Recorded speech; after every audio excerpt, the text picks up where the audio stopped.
Here we have the cards that most ramp builds play. The first thing about Valakut ramp you have to understand is that they try to kill you either with their creatures like the Geopede or Rampaging Balops, or with Valakut, that's usually their preferred win condition. So with Valakut you have to have at least 5 mountains into play, and for each additional one you are going to deal 3 damage to a source of your choice, so you have 2 Valakut, you're going to deal 6 and etc. One thing about Valakut, if they have 4 mountains in play and they play arrow fetching 2 additional mountains, the 2 mountains are going to trigger because when they come into play the other one is also in play, so it triggers. They have expedition map to go fetch the Valakut. They have the Kali Heart and the arrow to fetch the additional lands to kill you.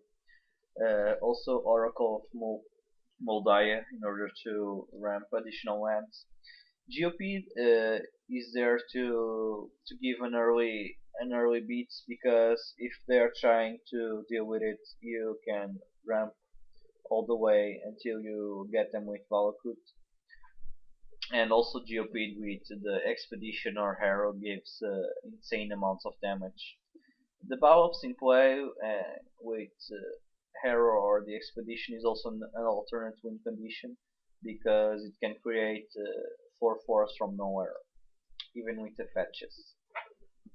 So usually sideboarding, they bring in Ring Busters, again to deal with your non-basics, and Mold Chamber that can deal with Spreading Seas, Journey to Nowheres, also the lands because they can ramp to it. Some versions also play it main deck. Force Fighting and Punishing Fire are the burn range and also to deal with creatures. The Lava Ball Trap is the card that can wreck control players if they tap out, because if you play the fetch and you fetch the land, you already played 2 lands, so the Lava Ball Trap costs 5 to activate and usually gets you.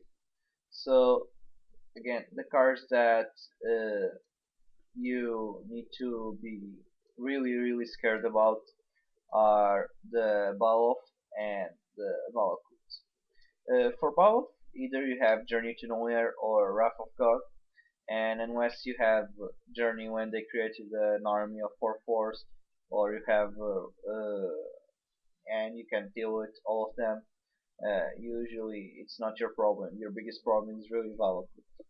So the thing about the Spreading Seas is that you can either point them at Valakut if they play it in the early turns, or at any mountain, because or any forest, because if you